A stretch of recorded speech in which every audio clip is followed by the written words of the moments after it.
돈을 버는 다양한 방법, 재테크 기사와 돈 되는 정보로 투자의 기준을 제시해주는 100분 머니쇼 시작합니다. 간밤 뉴욕 증시 혼조세로 마감했습니다. 다우는 상승하고 나스닥은 하락 마감했는데요.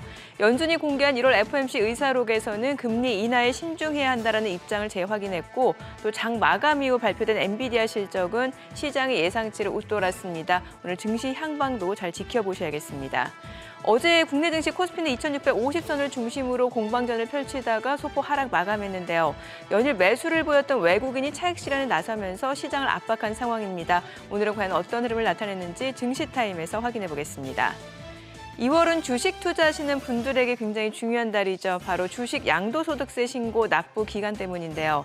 잘못 신고하면 높은 가산세를 물어야 할 수도 있는 만큼 꼼꼼하게 살펴야 할 양도소득세 신고법, 콕콕 절세 전략에서 자세히 살펴보겠습니다. 지금 보고 계신 머니쇼 유튜브에서도 라이브로 시청 가능하니까요. 많은 시청 부탁드립니다. 그럼 빠르게 돌아가는 글로벌 증시 상황부터 정리해볼까요? 도지은 아나운서 소식 전해주시죠. 굿모닝 마켓입니다. 이번 주 빅 이벤트 FOMC 의사록과 엔비디아 실적으로 마음이 바쁜 새벽이었습니다. 시장의 관심은 AI 랠리가 더 이어질지 여부였는데 이번 엔비디아 실적에서 그 힌트를 엿볼 수 있었습니다. 간밤 뉴욕 증시는 어제에 이어 경계감을 이어가면서 혼조세로 마감됐습니다. S&P 500은 0.13%, 다우지수는 0.13% 동일하게 오르면서 마감이 됐고요. 나스닥만 소폭 빠졌습니다. 0.32% 하락하면서 마감됐습니다. 주요 종목들 흐름 보시면 대형 기술주 안에서도 등락이 엇갈리는 모습이었습니다. 마이크로소프트가 0.15% 하락한 반면 애플은 0.42% 양전에 막판에 성공했고 실적 발표 대기하던 엔비디아는 장중에는 2.8%대 하락세를 보였습니다. 아마존은 다우지수에 편입됐다는 이슈에 오름세 보였고요. 6위부터 10위 보시면 메타도 0.79%, 0.68% 하락했고 테슬라는 0.52% 오르는 등 개별 호재가 있는 기업들을 제외하고는 대형 기술주들도 전반적으로 장중 하락세 보이다가 장 막판에 급하게 끌어올린 모습이었습니다. 최근 1월 물가지표가 예상보다 높게 나오면서 시장의 금리 레벨이 높아진 상황입니다. 시장 금리가 높아졌다는 건 증시의 민감도가 그만큼 증가했다는 뜻인데요. 이런 가운데에서 엔비디아가 실적 발표를 하고 있다 보니 혹시나 하는 불안감에 시장은 이번 주 약세를 보이고 있습니다. 연초 경기 침체에 대한 우려는 노 리세션, 경기 침체는 없다는 스토리로 바뀌더니 이제는 경기는 노 랜딩이고 1월 CPI와 PPI도 예상보다 높게 나오면서 물가가 살아날 수 있다는 우려가 기술주에 부담을 주고 있습니다. 아마존과 월마트의 연말 실적만 보더라도 경기가 개선되고 있다는 걸 알 수 있는데요. 이렇게 경기가 개선되면 다시 물가 압력이 올라가고 그에 따라서 금리는 상승합니다. 상승한 금리는 다시 증시와 경기의 하방 압력으로 작용하는데 이 사이클을 넘어설 만한 강력한 정책도 또 펀더멘탈의 변화도 잘 보이지 않는 상황이라 매크로 변화는 제한적일 것이란 분석이 나오고 있습니다. 그래서 올해 시장에서 바라던 6회 금리 인하 기대는 연준이 제시한 3회에 꽤나 근접해서 정상화된 모습인데요. 6월의 첫 인하, 연내 4번 인하에 베팅하고 있습니다. 공개된 FOMC 의사록도 연준의 신중론을 재확인해보는 수준이었는데요. 참가자들은 긴축적인 통화정책 기조를 얼마나 오랫동안 유지하는지와 또 관련한 불확실성을 강조했습니다. 인플레이션이 2%대로 지속적으로 하락하는지 판단할 수 있는 데이터를 신중하게 보겠다는 기존 내용을 다시 한번 확인했습니다. 이렇게 매크로 방향성이 어느 정도 제한된 상황에서 뉴욕 증시는 AI 모멘텀으로 상승세를 이어오고 있었는데요. 메타의 대량 계약이나 H200까지 이미 발표된 상황에서 주가가 서프라이즈가 나올지 그 여지가 충분하지 않다는 것 같다는 판단에 AI 관련주에서 차익 실현이 나오고 있습니다. 특히 AI 열풍의 최대 수혜주로 평가받으면서 엄청난 주가 상승이 나왔던 슈퍼 마이크로 컴퓨터는 이 거래일 동안 장중 고점 대비 30% 하락하기도 했습니다. 이를 보면서 시장에선 차익 실현이다, 아니다, 추세 변화가 시작됐다, 갑론을박이 나오고 있습니다만 엔비디아는 올해만 주가가 40% 이상 상승했고 슈퍼 마이크로 컴퓨터는 최근 급락에도 불구하고 연초부터 지금까지 약 170%를 넘어선 수익률을 기록하고 있다는 점에서 단순 차익 실현이라고 하더라도 전혀 이상할 것이 없는 상황입니다. 모두의 기대를 한몸에 받으면서 엔비디아가 장 마감 후에 드디어 실적을 공개했습니다. 역시 엔비디아 걱정은 하는 게 아닌 것 같습니다. 예상대로 실적은 긍정적으로 나왔고요. 매출, 주당 순이익, 1분기 가이던스까지 모두 시장 예상치를 뛰어넘는 어닝 서프라이즈가 나왔고 시간 외에서도 관련 주가들 모두 오름세를 보였습니다. 엔비디아 실적을 확인한 후 시장은 AI 대장주 혹은 AI 모멘텀에 대해서 계속해서 고일지 혹은 스탑일지 그것도 아니면 또 다른 선택지를 찾아 나설지 경로를 정할 예정입니다. 앞으로 시장의 변화를 함께 면밀하게 살펴보시면 좋겠습니다. 지금까지 굿모닝 마켓이었습니다.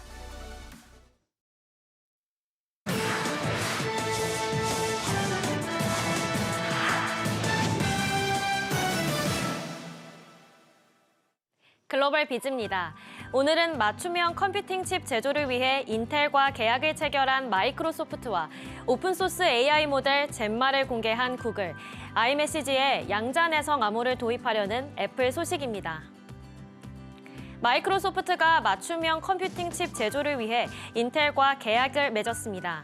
현지 시간 21일 블룸버그 통신에 따르면 마이크로소프트는 인텔의 18A 제조 기술을 사용해 자체적으로 설계한 2개의 컴퓨팅 칩을 만들 계획을 밝혔습니다. 두 회사는 해당 칩에 대해 정확히 언급하지는 않았지만 아마 MS가 최근 발표한 컴퓨터 프로세서와 인공지능 가속기로 추정됩니다. 한편 인텔은 오랫동안 맞춤형 칩을 생산하는 파운드리 시장에서 경쟁력을 증명해 왔는데요. 올해 말 18A 양산을 통해 TSMC를 넘어 세계에서 가장 앞선 기술을 적용한 반도체 제조사로 거듭난 뒤 14A 신기술을 통해 2026년까지 선두 입지를 강화하겠다는 입장입니다. 구글이 오픈소스 인공지능 모델인 젬마를 공개했다고 현지 시간 21일 블룸버그 통신이 보도했습니다. 구글이 비공개 모델인 제미나이와 별도로 젬마를 통해 오픈소스 AI 모델 시장에도 뛰어드는 겁니다. 구글에 따르면 젬마는 제미나이 개발의 핵심 기술과 연구를 기반으로 제작된 최첨단 경량 오픈 모델인데요. 이번에 공개되는 모델은 젬마 2B와 젬마 7B 두 가지입니다.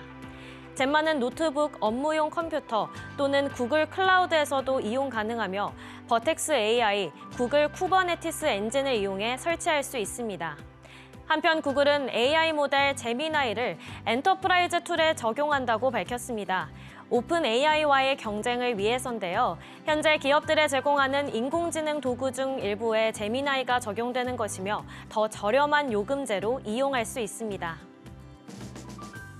애플이 아이메시지에 양자 내성 암호를 도입합니다. 블룸버그 통신은 현지 시간 21일 애플이 아이메시지에 자사가 개발한 양자 내성 암호 프로토콜인 PQ3를 도입한다고 보도했습니다. 이는 iOS 17.4 베타 버전부터 적용됩니다. 이를 통해 애플이 현재의 암호화 체계를 무력화시킬 수 있는 양자 컴퓨터의 출현에 미리 대응하겠다는 것으로 풀이됩니다.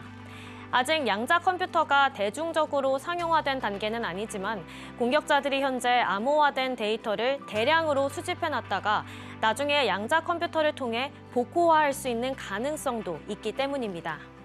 애플은 이미 PQ3에 대한 성능을 입증받았다고 밝혔는데요. 강력한 보안성을 무기로 애플이 아이메시지의 폐쇄적인 생태계를 지킬 수 있을지 주목됩니다. 글로벌 반도체 설계 회사 암홀딩스가 새로운 맞춤형 칩에 대한 청사진을 발표했습니다. 현지 시간 21일 로이터 통신에 따르면 해당 칩을 통해 데이터 센터 프로세서 개발에 필요한 시간을 1년 이내로 단축할 수 있습니다. 암홀딩스는 데이터 중앙 프로세서, 즉 CPU 시장에서 인텔 등으로부터 시장 점유율을 뺏기 위해 노력해왔는데요. 이미 암홀딩스가 CPU를 만드는 기술은 아마존, MS 등의 칩을 공급하는 과정에서 사용돼 왔습니다. 새롭게 발표한 맞춤형 칩은 데이터 센터 가장 중심에 있는 컴퓨팅 코어에 대한 건데요. 맞춤형 칩은 암홀딩스가 제공하는 다른 제품들과 결합돼 완전한 칩 개발로 이어질 수 있습니다. 이를 통해 암홀딩스가 CPU 시장의 강자로 부상할 수 있을지 주목됩니다. 테슬라와 스웨덴 노동조합의 갈등이 더욱 고조됨에 따라 노조는 테슬라 충전소와 관련된 모든 작업을 차단할 예정입니다. 현지 시간 21일 블룸버그 통신에 따르면 스웨덴 서비스 및 통신 직원연합 세코는 현지 시간으로 3월 4일부터 스웨덴의 테슬라 충전소 계획과 건설 및 연결과 관련된 모든 작업을 차단한다고 발표했습니다. 테슬라와 노조 간 갈등은 지난해 10월 27일 스웨덴의 테슬라 정비소 10곳에서 일하는 정비사 130명이 테슬라 측의 임금 단체 협약 체결 거부에 맞서 파업에 들어가면서 시작됐습니다. 우편 노조의 신차 번호판 전달 거부 등 파업이 꽤 거세지면서 테슬라는 신차 판매에 어려움을 겪기도 했는데요. 북유럽 전역으로 확산되고 있는 반테슬라 움직임에 테슬라가 향후 단체 교섭 협약에 서명할지 주목됩니다.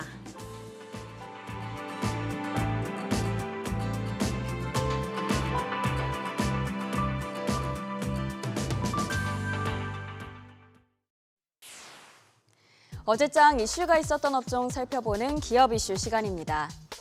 어제는 삼성전자의 날이었다고 해도 과언이 아닌데요. 여러 희소식을 전했죠. 먼저 삼성전자가 인간지능에 가까운 범용 인공지능 AGI 개발에 박차를 가하고 있습니다.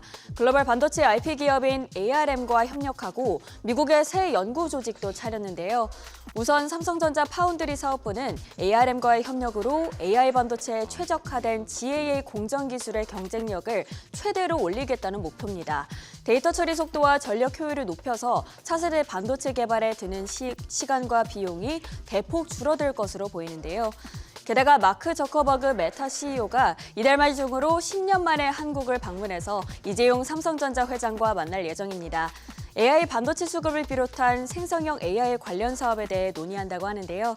이렇게 삼성전자가 AI 반도체 시장을 향해 신호탄을 쏘아 올리면서 반도체 관련주가 어제 전력 질주하는 모습이었습니다. 그중에서도 1등 주자는 바로 네페스 아크였죠. 어제 3년 만에 첫 상한가를 찍었고요. 시그네틱스는 20% 가까이 급등해 3거래일 연속 상승세 이어갑니다. 네페스는 네페스 아크의 모회사인데요. 8%대 동반 상승했고 오픈엣지 테크놀로지는 장중 52주 신고가를 경신했습니다. 8%대 상승 마감했죠. LG 디스플레이가 TV용 액정 표시 장치 LCD를 생산하는 중국 광저우 공장을 매각할 것으로 보입니다. BOE와 차이나스타 등의 중국 디스플레이 업체들과 논의 중인데요. 광저우 공장은 한국 기업이 TV용 LCD 패널을 생산하는 마지막 공장이었습니다. 작년에 LCD 사업을 접은 삼성 디스플레이에 이어 LG 디스플레이도 손을 떼고 있는 거죠. 대신 국내 디스플레이 업체들은 OLED 패널 사업에 집중할 것으로 전망됩니다. 그러면서 어제 OLED 관련주가 반사이익 기대감에 상승 흐름을 보였는데요. 유안타증권이 4분기 호실적을 근거로 나노 신소재에 대한 매수 의견과 목표가 26만 원을 제시했습니다. 덕분에 약 28% 오르면서 13만 4천 원을 마감했고요. 피로티스는 24% 이상 회복했고 예스티도 7% 넘게 올랐는데요. 또 덕산 네오로스의 경우 NH투자증권이 실적 개선이 기대된다면서 지금이 저가 매수 기회라고 권고했습니다. 어제 6.37% 상승했죠. 호주 정부가 해군 전력 강화 계획에 한국 조선업계의 참여를 요청했습니다. 호주 정부는 향후 10년 동안 약 9조 7,200억 원을 투자해서 신형 호위함 11척 등을 확보할 것이라고 밝혔습니다. 1차적으로 그중 3척을 한국이나 독일 등의 조선업체에서 조달할 예정인데요. 호주가 해군 전력을 보강하게 된 배경에는 중국이 최근 해군력 강화에 나서면서 태평양의 지정학적 긴장이 고조되고 있기 때문입니다. 호주뿐 아니라 캐나다와 필리핀도 해군력을 확대하고 있는데요. 그러면서 바로 지금이 K방산과 K조선이 더 주목받게 될 기회라는 평가도 나옵니다. 마감 상황 살펴보면 어제 세진중공업과 BMT가 3에서 4%대 강세 보였고요. 삼성중공업은 국내 조선사 중 처음으로 LNG 벙커링 사업에 진출한다고 밝혔습니다. 3% 가까이 상승했죠. HD 한국조선해양은 최근 아프리카 기업에 초대형 암모니아 운반선 2척을 수주했습니다. 또 HD 현대중공업은 영국 밥콕사와 잠수함 개발을 공동 추진하기로 했는데요. 두 기업 모두 약 2% 올랐습니다. 중국 언론에 따르면 중국의 최대 2차 전지 기업인 CATL이 리튬 감산에 돌입했습니다. 리튬 광산에서의 채굴 활동을 중단하고 리튬을 가공하는 공장도 멈춘 상태인데요. 업계 관계자들은 감산의 이유를 리튬 가격 폭락에서 찾았습니다. 리튬 가격이 1년 3개월 사이에 85% 폭락한 가운데 탄산 리튬 가격이 톤당 10만 위안을 하회했을 때부터 CATL의 리튬 채굴량이 확연히 감소했다고 합니다. 중국은 매장량도 많고 재련 능력도 뛰어난 리튬 강국인데요. 한국을 포함한 글로벌 배터리 업체들의 중국 의존도는 무려 80%에 육박합니다. 그런 중국이 리튬 생산량을 감산한다는 보도가 전해지면서 어제 국내 리튬 업계에 생기가 돌았는데요. 마감 상황 살펴보도록 하겠습니다.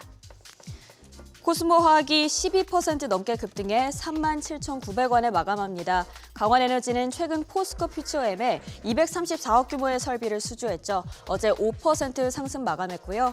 첨보는 4.48% 올라 그간의 하락폭을 회복했고 또 대보 마그네틱도 비슷하게 오르면서 3만 원 선에 진입했습니다. 지금까지 어제장 상승 업종들 복습해봤습니다. 참고하셔서 오늘 투자에 도움 되시기 바랍니다.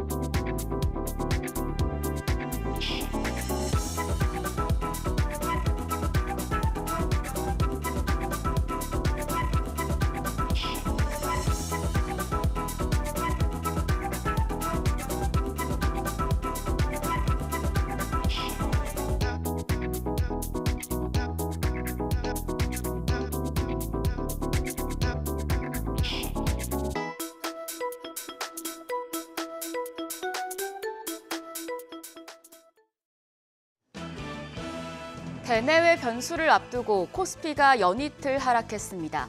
기대감에 올랐던 시장이 현실을 마주할 시간인 걸까요?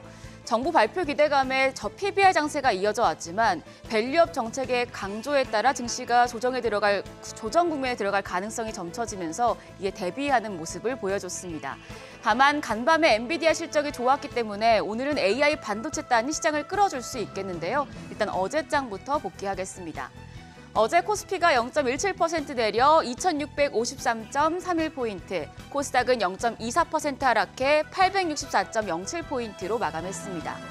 순매수 기조를 이어오던 외국인이 양시장에서 매도 우위를 보였습니다. 유가증권 시장에서 외국인 1,026억 원 매도하며 차익 실현에 나섰고 개인도 900억 원 팔자세 보였습니다. 코스닥 시장에선 개인 투자자가 2,088억 원 순매수했지만 외국인과 기관 각각 1,138억 원, 754억 원 매도 우위 보였습니다. 시가총액 상위 대형주는 대체로 약했습니다. 삼성전자와 SK하이닉스가 0.4% 하락했고 현대차도 1.03% 하락하며 종가 23만 9,500원이었습니다. 반면에 LG에너지솔루션 0.74% 오르며 종가 40만 7천 원, 삼성바이오로직스가 0.61%, 기아가 0.6% 상승 마감했습니다. 코스닥 시총 상위 종목 중에선 HLB와 알테오젠만 상승을 했습니다. HLB가 1.64%, 알테오젠은 7.81% 올라 종가 93,900원이었습니다. 급등하던 엔캠 어제는 1.95% 하락했고요. 신성 델타테크 같은 경우에 다음 달 초전도체 관련 발표 기대감에 장중에 시총 5위까지 오르며 급등을 했지만 현재 17.52% 급락하면서 어제 마감가는 12만 2,400원이었습니다. 환율은 2원 90전 내리며 1,334원 70전에 거래를 마쳤습니다. FOMC와 엔비디아 실적, 시장의 방향성이 결정될 만한 이벤트가 오늘 새벽에 모여 있었고 뚜껑을 열어보니 시장의 기대가 밀릴 만한 요소는 없었습니다. 오히려 엔비디아가 예상치를 상회하는 실적을 발표하면서 오늘 국내 증시에서 AI 반도체 관련주의 훈풍이 예상됩니다. 밸류업 정책에 따른 모멘텀이 다소 약해져 있는데 시장의 주도주를 다시 반도체가 가져갈 가능성이 높아졌습니다.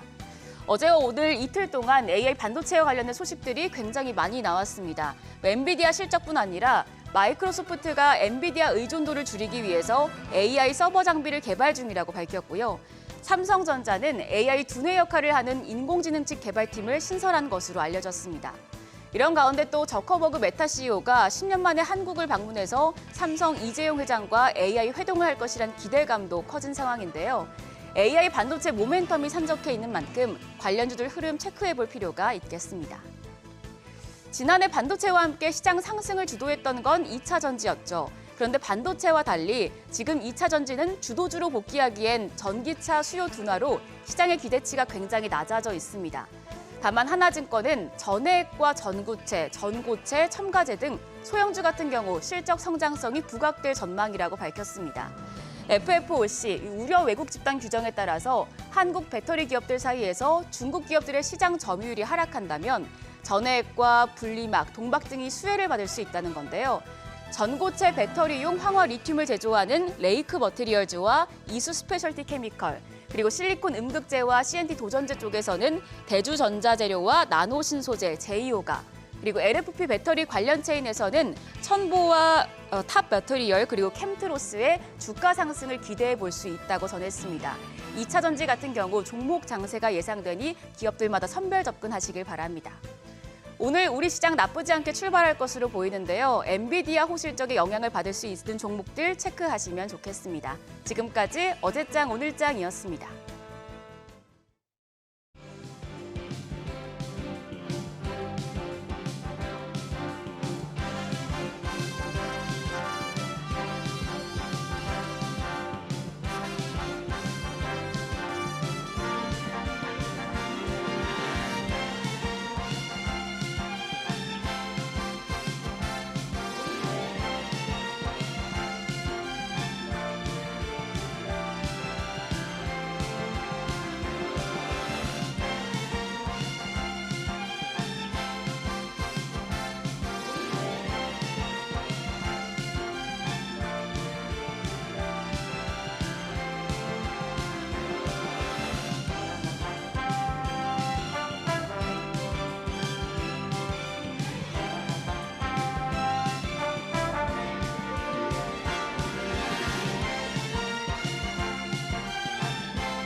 네, 현재 시각 8시 23분 지나갑니다. 지금 보고 계신 머니쇼 유튜브에서 라이브로도 시청 가능하니까요. 많은 관심 또 시청 부탁드립니다.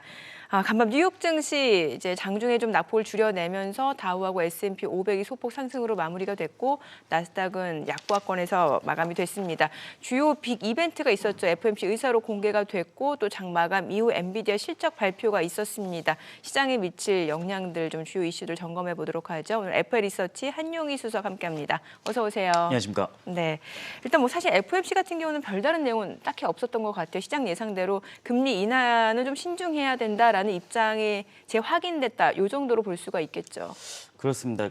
일단 FOMC 같은 경우에 큰 이벤트는 아니었고 그냥 우리가 과거 이제 FOMC에서 봤던 거 그대로 역시 그대로 나왔구나라고 좀 보시면 될 것 같은데 그래서 시장의 변동성은 크지는 않았습니다. 그래서 네. 가장 메인 이벤트는 뭐였냐면은 결국에는 엔비디아 실적. 네, 엔비디아 실적인데 제가 지금 들어오면서 딱 8시에 컨콜이 끝났어요. 7시에 네네. 시작해가지고 예. 좀 설명을 드리자면은 일단 매출이랑 EPS는 미쳐버렸습니다. 그냥. 그러게요. 네, 미쳐버렸고요. 그래서 일단 지금 엔비디아 실적 같은 경우에는 우와 엄청나게 잘 나왔다라고 했는데 잠깐 실적 발표하고 나서 쭉 빠졌습니다. 네네. 지금 주가도 많이 올라왔고 차익 실현에 대한 욕구도 있었기 때문에 그 다음에 예상치가 사실 전망치죠. 네. 기업에서 잡는 가이던스가 생각보다 왜 이렇게 적지라는 생각들을 했었습니다. 근데 컨콜 들으면서 갑자기 주가가 확 올랐거든요. 이게. 예. 그래서 8%까지 오르긴 했는데 일단 7시에서 8시 지금 제가 들어오기 직전까지 좀 보고 종료가 됐는데 정리한 네네. 내용을 좀 설명드리자면은 일단 엔비디아 첫 번째로는 CFO가 나왔습니다. 네, CFO가 나왔는데 대략적인 내용은 뭐였냐면은 매출이 급증했고 네. 데이터 센터가 AI 산업 토대로 주도를 하고 있다라는 게 첫 번째 이유였고, 그다음에 수요가 공급보다 많아서 쇼티지 발생을 하고 있다. 근데 네. 공급망이 점차 개선은 되고 있기 때문에 앞으로 개선은 될 것이다라고 했고요. 그다음에 차세대 제품은 수요가 폭증하고 있다. 이게 우리가 흔히 말하는 H100인데 지금 H200이 차세대 제품이죠. 네. 이게 아마 2분기쯤에 출시를 할 겁니다. 그래서 폭증을 하고 있다라고 했고, 그다음에 많은 기업들이 이제 AI에 대한 투자가 증가를 하고 있다라고 했습니다. 그다음에 국가적으로 좀 AI에 대한 반도체를 수요가 폭증을 하고 있다라고 했고, 그다음에 특징적인 게 뭐였냐면 네. 구글 제미나이 있잖아요. 예. 인공지능 LLM 방식 이거를 이제 엔비디아랑 콜라보로 만들었다라고 했고요. 그다음에 구글이 이게 TPU 방식이 아니고 GPU를 썼다라고 하는 거는 결국에는 엔비디아 생태계가 더 위에구나라는 걸 인정한 거거든요. 그래서 일단은 대략적으로 CFO가 나왔을 때 기대감이 좀 컸었다. 그다음에 주주환원 정책으로 자사주랑 그 배당으로 한 99억 달러 정도 네. 지출을 하겠다라고 발표를 했고요. 그다음에 이제 골드만삭스에서 나와가지고 질문을 3가지를 했습니다. 3가지를 했는데 젠스왕 CEO가 여기서 답변을 했습니다. 일단 첫 번째 답변부터 보자면은 데이터 센터 2024년에서 2025년까지 전망. 일단은 티핑 포인트라고 그러죠. 우리가 네네. 산업의 전환. 그러니까 여기서부터는 확 올라간다라는 건데 산업 전환의 시작의 위치를 하고 있기 때문에 지속적인 성장이 전망이 가능하다라고 했고, 이제 데이터 센터가 우리가 흔히 말하는 메모리를 저장하는 게 아니고 이제 AI 시대에서는 새로운 데이터가 전환이 되기 때문에 5년 내에 데이터 센터 인프라는 한 2배 이상 될 것으로 좀 추정을 했고요. 여기서 중요한 게 뭐였냐면은 아까 전망치 가이던스를 좀 생각보다 적지라는 얘기를 했었잖아요. 젠슨 왕이 딱 콕 집어서 얘기한 게 우리 이거 진짜 보수적으로 잡았다. 향후 실적 가이던스에 대해서. 네네. 예. 그래서 실적 그 전망 발표치를 보수적으로 잡았다라고 하면서 주가가 확 올랐었고요. 네. 시간에서 올랐었죠. 그다음에 제품 수요가 거의 모든 곳에서 요구가 되고 있다고 합니다. 그래서 수요가 공급을 크게 상회를 하고 있고 중국 쪽 매출이 좀 중요했었잖아요. 네. 근데 중국 쪽 매출부터 설명을 드리자면 일단 중국 쪽 매출은 안 좋았습니다. 안 좋았는데 아무래도 뭐 정부 차원에서 수출 규제를 했다 보니까 이게 매출에 영향이 있을 수밖에 없다라는 거 어느 정도 좀 예상은 됐었잖아요. 네, 이게 A800하고 H800도 수출 통제해가지고 그러면 RTX 40 시리즈 써야 되는 게 아니냐라고 했었죠. 근데 이제 RTX 40 시리즈도 좀 제재 막히면서 중국 쪽의 매출이 급감을 한 건 맞습니다. 근데 네네. 왜 이렇게 데이터 센터 잘 나왔어라고 보는 건데 결국에는 다른 국가들이나 아니면은 빅테크 업체들이 이걸 다 상세해서 잡아 먹었다라는 거죠.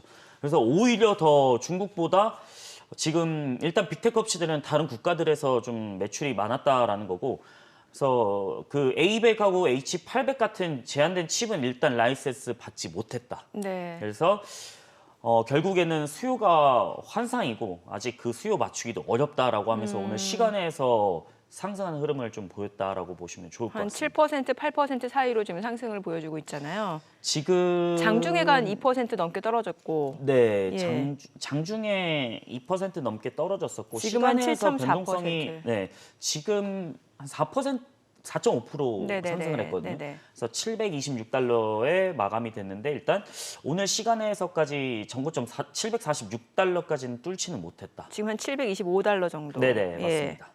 그래요. 이게 사실 이제 매출액 자체가 221억 달러. 이게 보니까 전년 동기 대비로는 한 256% 증가한 수치고 네. 보니까 이제 순이익 같은 경우도 전년 동기 대비로는 한 769% 증가한 거예요. 이러면 어마어마하게 급증을 한 거잖아요. 네, 그렇죠. 여기서 또 데이터 센터, 게이밍도 좀 설명을 네네. 드리고 싶은 게 뭐냐면은, 게이밍이 생각보다 왜 이렇게 돈을 잘 벌지? 그러니까 왜 이렇게 안 꺾이지라는 생각이 들었었고, 그다음에 RTX 제가 일전에 한번 슈퍼 시리즈를 한번 소개해드린 적이 있었는데 이게 599달러에서 한 899달러까지인가의 시리즈가 쭉 있거든요.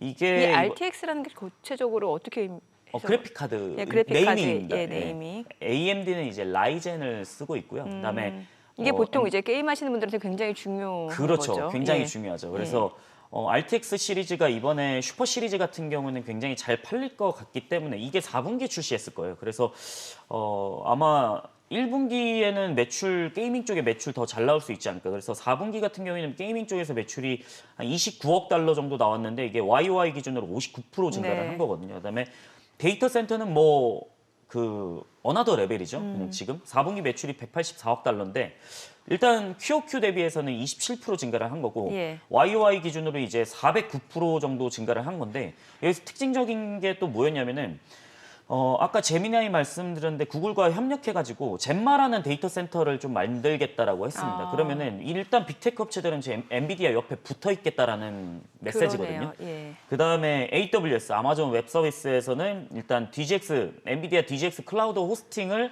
같이 협력해가지고 개발을 하겠다라고 했기 때문에 아마 이번 연도 실적도 굉장히 좀 잘 나올 수 있지 않을까라고 보시면 좀 좋을 것 뭐 같습니다. 오죽하면은 지금 목표 주가가 1,200달러 얘기도 나오고 있거든요. 이게 사실 고평가 논란에서 자유롭지 못했던 게 사실인데 이게 200달러, 300달러일 때도 좀 비싸다는 얘기는 있었어요, 분명히. 네. 근데 오늘 지금 725달러, 이제 지금 목표 주가 1,200달러 얘기도 나오고 있거든요.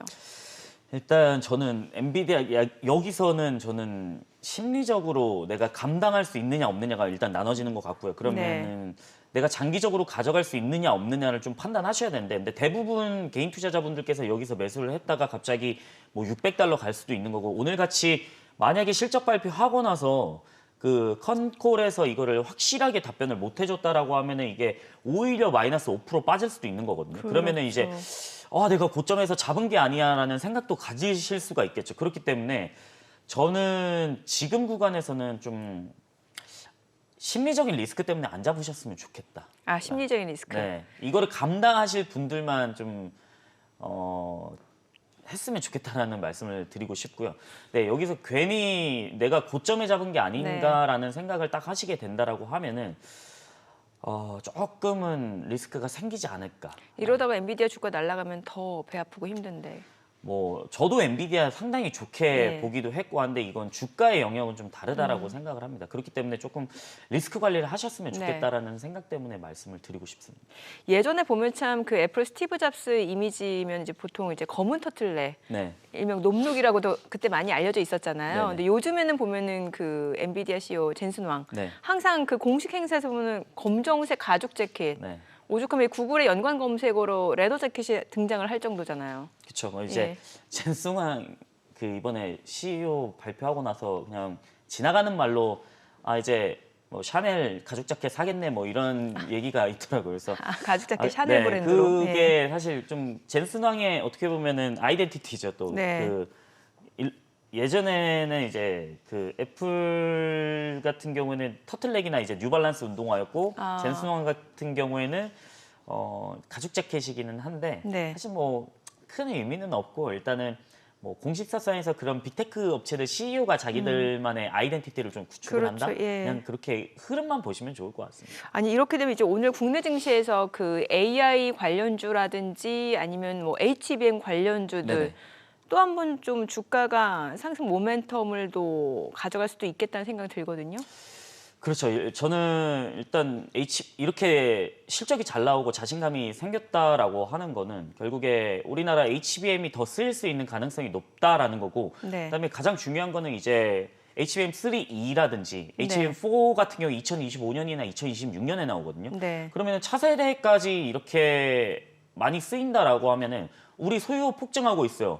공급 못 따라갑니다. 쇼티지 나왔습니다. 이렇게 네. 된다라고 하면은 결국에는 HBM 더 쓰일 수밖에 없다는 그렇죠. 거거든요. 왜냐면은 지금 그 A100이나 H100이나 H200 점차 가면 갈수록 HBM이 더 많이 쓰이게 됩니다. 왜냐하면 메모리 요구 사항이 더 크게 되기 때문에. 그러면은 HBM 쪽은 좀 더 장비를 더 많이 도입을 한다라거나 아니면 생산량을 확보를 많이 해야 되는데 그럼 여기서 낙수 효과가 기대가 되는 거죠. 우리나라 네. 업체들 같은 경우는 HBM에 주력하는 뭐 한미반도체라든지 네. 뭐 TC 본딩 아니면은 뭐 하나마이크론, STI 뭐 이런 종목들이 굉장히 잘 가능성이 높고 근데 이 종목들도 많이 올라오기는 올라왔습니다. 그렇죠. 그래서 예. 뭐 상대적으로 안 올라온 종목들을 좀 노리시는 게 좋을 것 같고 어떤 것들이 근데 있을까요? 뭐 저는 뭐 여러 가지도 있는데 사실 STI도 그렇거든요. 그다음에 HPSP라고 일단 HPSP는 뭐 시가총액에서 지금 많이 순위가 또 올라온 상태기는 하잖아요. 많이 오르기는 했습니다. 근데 저는 기술력에서는 고압수소 어닐링 장비는 워낙 독보적이라고 생각을 네. 하거든요. HPSP 같은 경우는. 그다음에 뭐 프로텍이라든지 솔더버 마운트 장비라든지 이런 종목이 있기 때문에 한번 개장하고 이 흐름들을 한번 살펴보시면 어떨까라고 말씀. 살펴본다라는 게 그러니까 일단 갭 상승 띄우는 게 얼마나 힘이 세느냐. 아, 그거에 따라서 추가적으로도 네. 충분히 더 올라갈 수도 있고 네. 만약에 좀 차익 실현 물량들이 좀 나온다라고 하면 상승폭 자체가 조금 제한적일 수도 있겠다. 그 정도. 그렇습니다. 네. 그래요. 혹시 그러면은 미국 쪽에서는 이제 엔비디아 그 후발 주자로 이제 AMD 보고 계셨던 분들도 꽤 있으시잖아요. 네네. AMD는 어떨까요?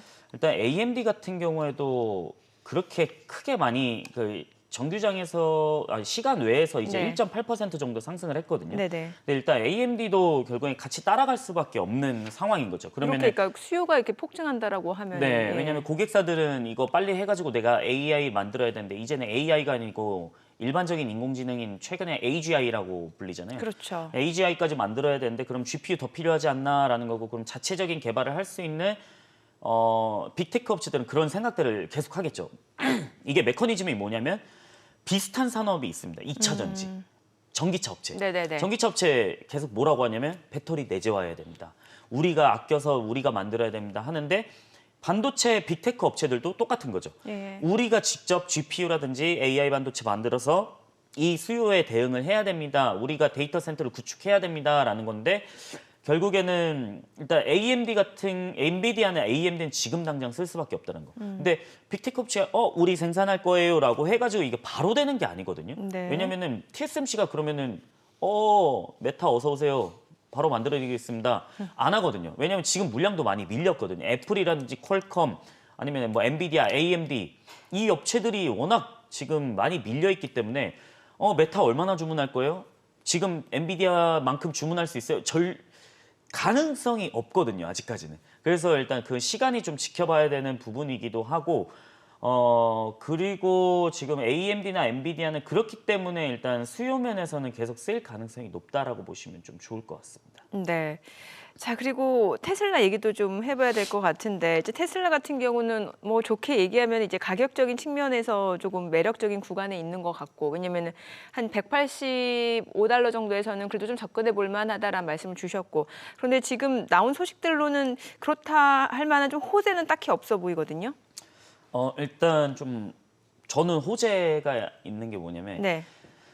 사실 테슬라는 약간 언론에서 나오는 것들보다 좀 내가 팩트를 찾아야 됩니다. 그래서 저도 항상 방송 나오기 전에 네. 이런 팩트들을 찾으면서 공부를 하는 게 가장 좀 먼저이기는 한데 일단 FSD V12가 있잖아요. 지금 가장 진보된 건데 일단 가장 최근에 배포된 게 FSD V12 12.2입니다. 버전이. 이게 자율주행. 네네. 네. 2월 10일 날 북미 쪽에 배포가 됐는데 이번에 조금 특징적인 게 있었어요. 그러니까 인공지능이 알아서 유턴을 했습니다.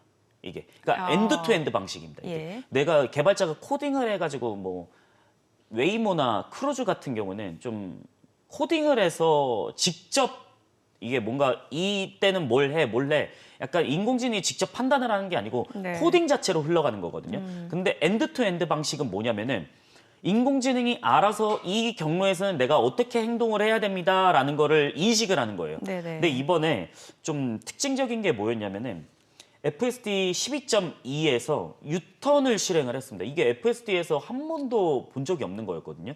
근데 유턴 자체가 매우 좀 부드러웠다라는 거. 그러면은 이거 로보택시로 갈 수 있는 가능성이 좀 생기지 않았나라는 거고요. 그다음에 최근에 오픈 AI가 소라라는 그 영상 AI 동영상 솔루션, 제작, 예. 동영상 제작을 하지 않았습니까? 근데 테슬라는 이거 1년 전부터 하기는 했었어요. 주목을 못 받았던 거지. 왜 그러냐면 테슬라는 지금 전 세계 수백만 대의 차량이 이 공간에 대한 데이터를 가져옵니다. 그거를 이제 도조 트레이닝을 해가지고 계속 학습을 시키는 거고요. 근데 중요한 게 뭐였냐면은 이 도조 트레이닝을 할 때는 어떤 공간에서 주행을 할 때 그러면은 주행을 할 때 예를 들어서 강아지가 튀어나왔다라는 거는 현실 세계라고 볼게요. 네네. 근데 이 도조를 여러 가지 변수로 집어넣습니다. 똑같은 영상에서 내가 가고 있는데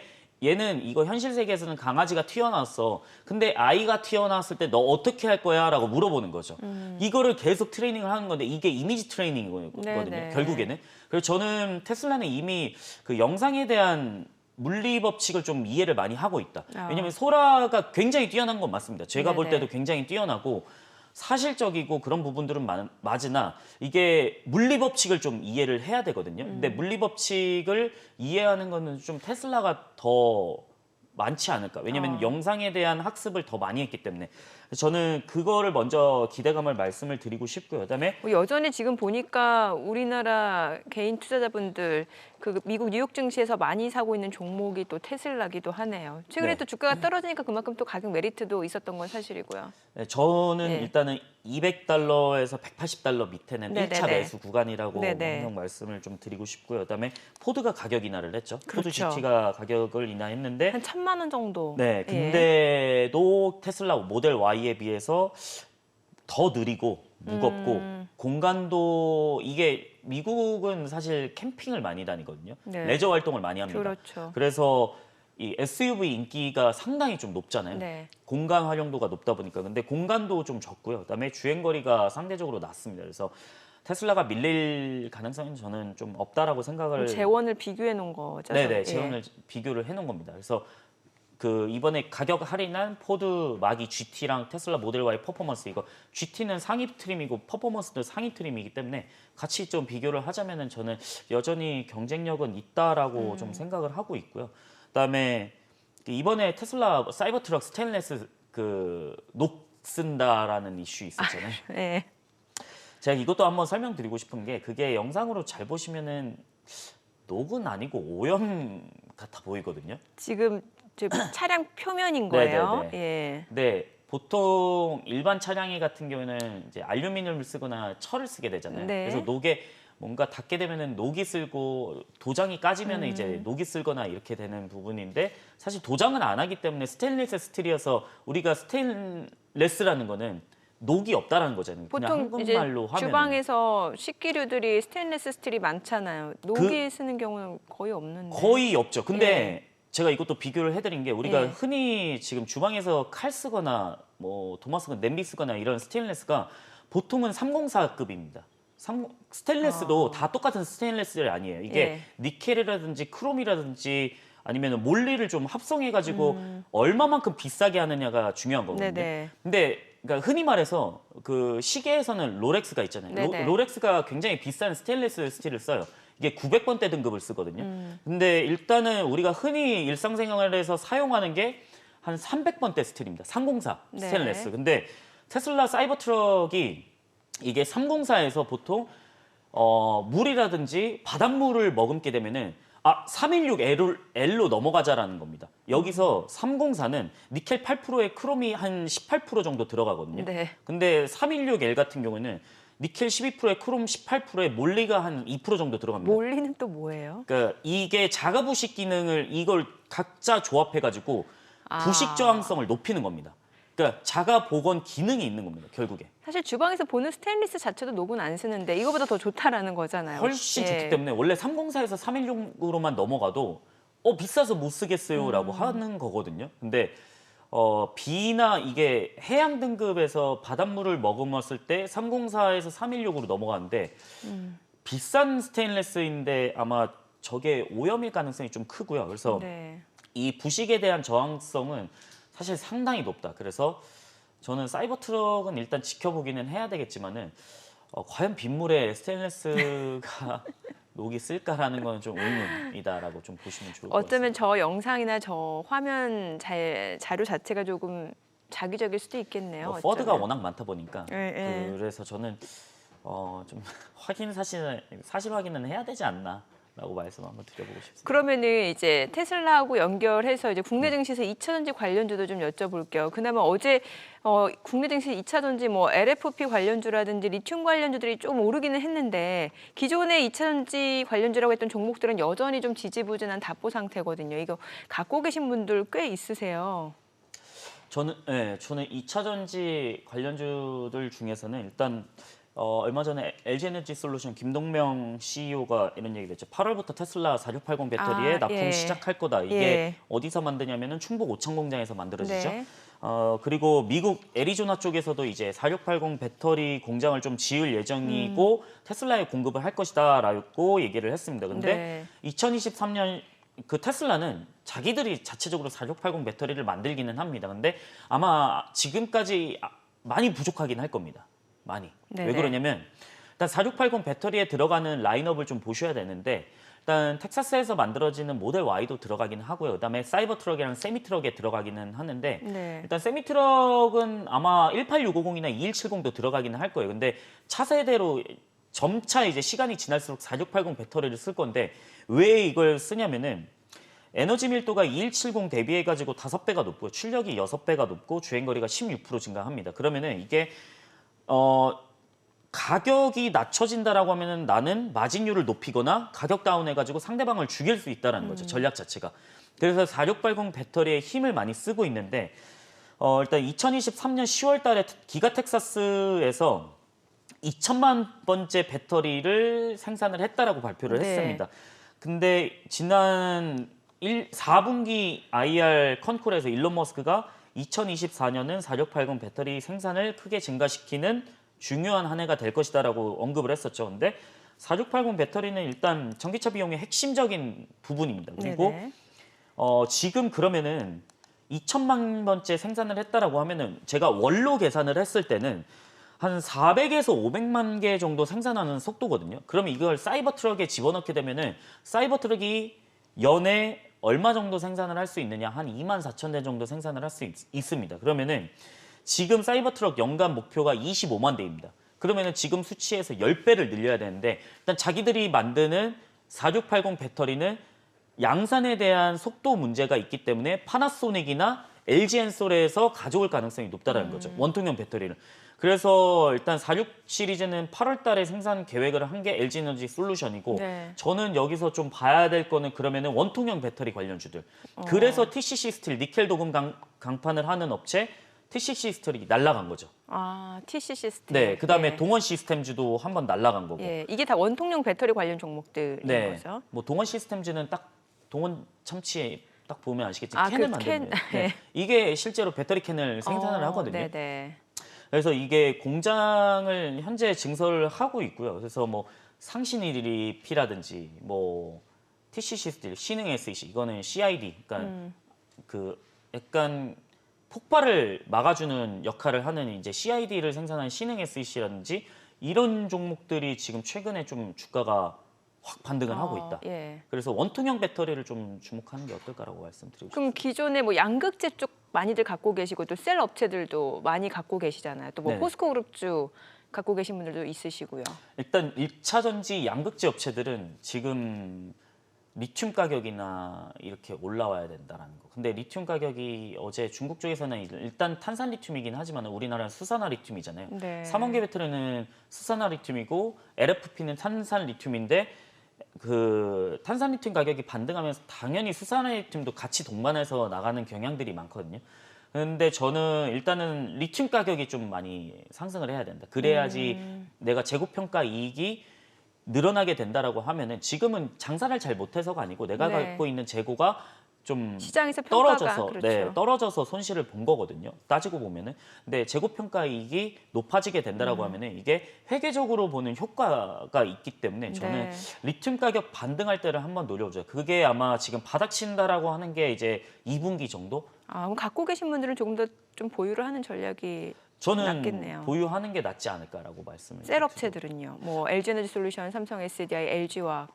저는 일단 여기는 너무 무겁기 때문에 장기적으로 봐야 된다는 게 맞거든요. 왜냐면 네. LG 엔솔이나 삼성 SDI, SK 이노베이션 다 그 미국 IRA에 대응을 하고 있고 그다음에 전기차는 결국에는 저는 성장할 수밖에 없다라고 생각을 하는 게 뭐냐면은 조금 그러니까- 속도가 근데 늦어질 수는 있잖아요. 저는 연간 37% 성장한 게 과연 이게 아니 왜냐면 늦는 이게 또 건가? 올해 미국 대선이 있다 보니까 바이든이 그 전미 자동차 노조협회 표심을 의식해서 네, 전기차 전환에 대해서, 전기차만 생산하는 비아디나 테슬라가 더 성장 가능성이 높습니다. 오히려요. 네, 그렇게 된다라고 하면 그리고 트럼프가 되면은 뭐 전기차 어느 정도 이제 IRA 폐기를 할 것이다라고 하는데 네. 그거는 사실 가능성이 좀 불가능하다라고 보거든요. 왜냐하면 그러면은 공화당이 상원 하원 다 장악을 해버려야 되는데 지금 상황에서 상하원을 다 장악할 수 있다.